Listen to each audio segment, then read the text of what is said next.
Magandang araw mga kapatid, Noxky Vlog. Andito tayo ngayon ulit sa Wheeltech Santa Cruz, Tubao, Pampanga, no, para mag-update ng motor dito. Ito yung Suzuki Gixxer 2022. Nagandahan lang ako mga kapatid sa kanyang kulay, no? Glossy black siya. Yan, no? So abangan natin to. Pero kung bago ka pa lang sa aking channel, ay huwag mong kalimutan na mag-subscribe and then click mo na rin yung notification bell para updated ka sa mga susunod kong video. So stay tuned tayo. Noxky Vlog.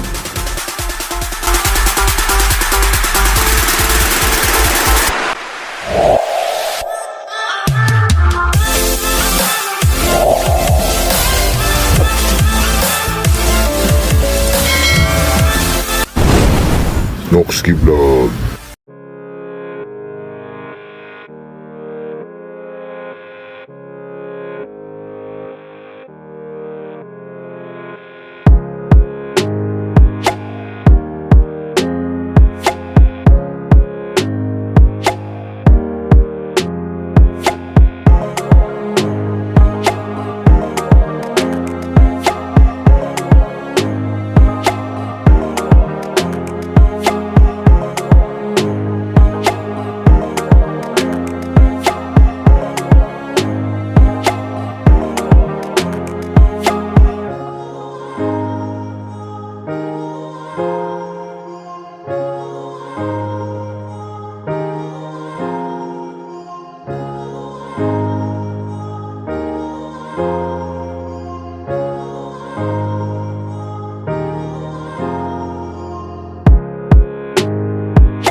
So ayan, ito yung sinasabi ko sa inyo na Suzuki Gixxer 150 na latest kita natin.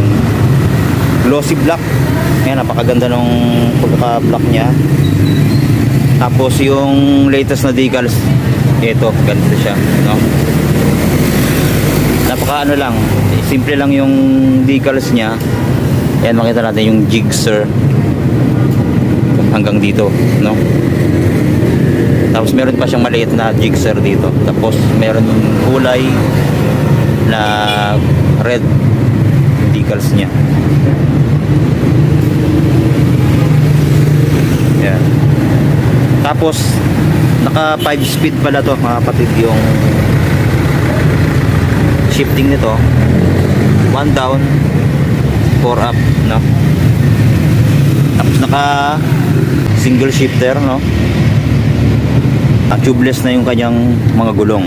Yan yung maganda dito. Sa gulong, ang tatak ng gulong ay MRF, kaya magandang klase na rin.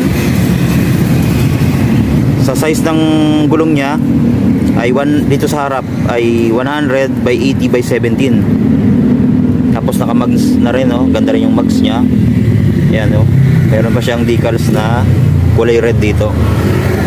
Then dito naman sa likod, ang size ng gulong ay 140 by 60 by 17. Ayan, o, napakalapad. Makita natin, lapad yung gulong niya, no? Ready sa bankingan. Tapos isang maganda rin sa kanya, disc brake na rin yung sa likuran, pero hindi siya ABS, no? Pati sa harap. Ito namang sa harap, ito yung disc brake nya. Yan, malaki din, no? Tapos yung caliper nya naka-vibre na dual path caliper na vibre. Tapos naka telescopic fork pa rin, pero napakalaki, oh. Laki ng ano niya dito, shock absorber nya. Ayan. Tapos sa fender, okay din, pang sports naked bike talaga. Then may tatak ng Suzuki dito. Then sa headlight, ito makikita natin ang kinagandahan sa kanya, LED na rin yung mga ilaw nito. Ayan o, may high and low. Then meron din siyang pass switch, no? Makikita naman natin dito sa switch yung kulay yellow na to. Pero yung signal light niya halogen bulb pa, no? Ayan. Pati yung taillight, ito LED na to mga kapatid, no? Yung taillight niya. Ayan. Tapos yung signal light sa likod, bulb din. Tapos dito meron siyang ilaw sa plate holder, LED yan mga kapatid. Tapos yung fender niya, ayan yung design, no? Sa likod, no? Maiksi lang, no? Kasi meron naman siyang mudguard dito sa likod. Ayan. Pero yung iba tinatanggal daw to para mas magandang tingnan, no?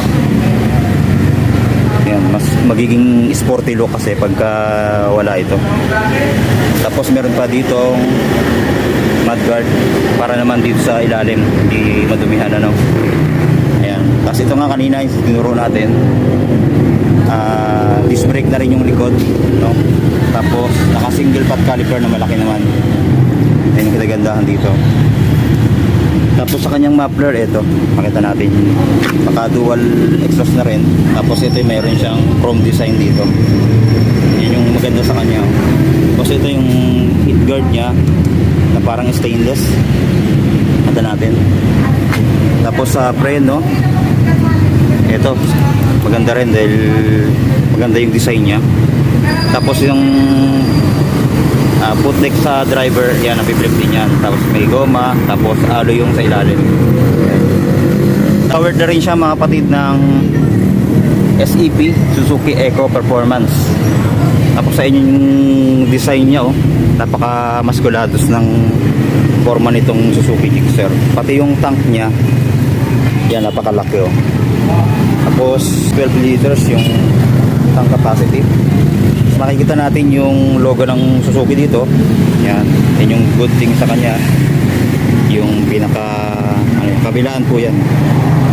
Tapos dito sa pang maganda ay fully digital na yung kanyang panel gauge, no?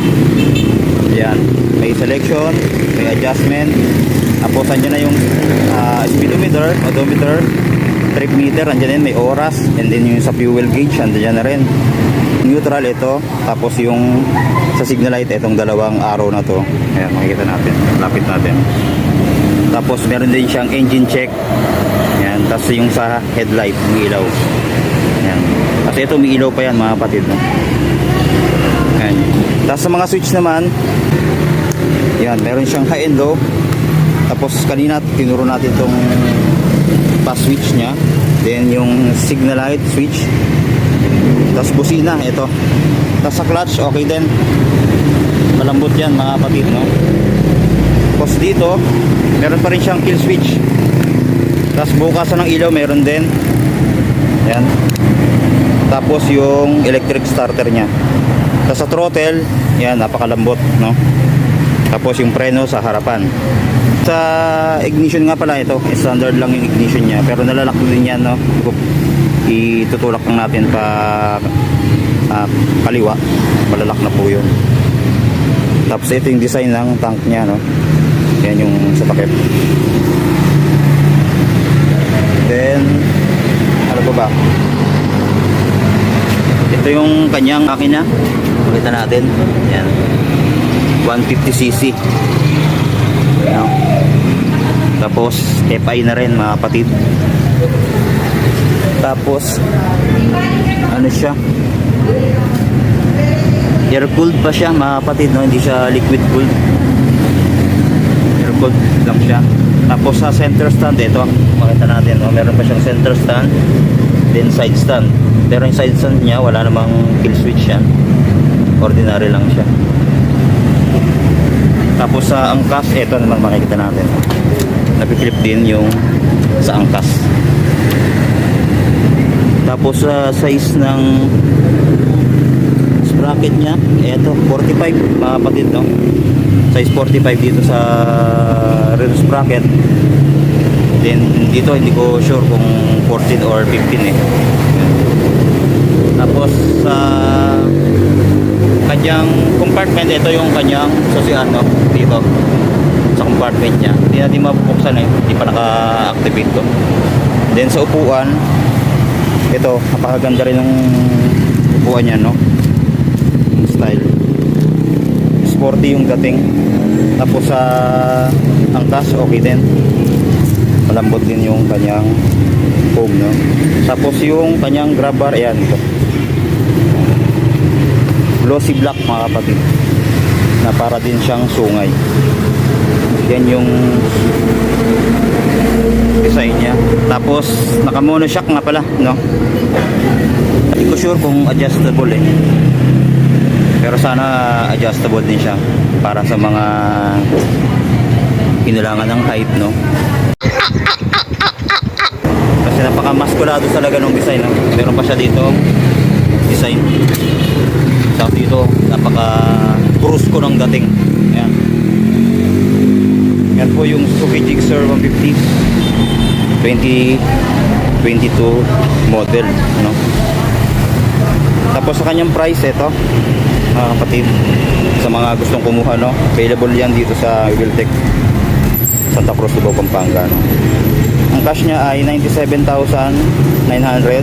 Tapos magda-down tayo ng 8,500. Tapos ang monthly sa 3 taon ay 4,963. Tapos may rebate pa to mga kapatid na 500 sa first year, and then yung remaining years ay 200 na lang po. Tapos ito yung mga ano niya, previous niya, 1 year LTO registration, 1 year triple insurance, 1 month MI free.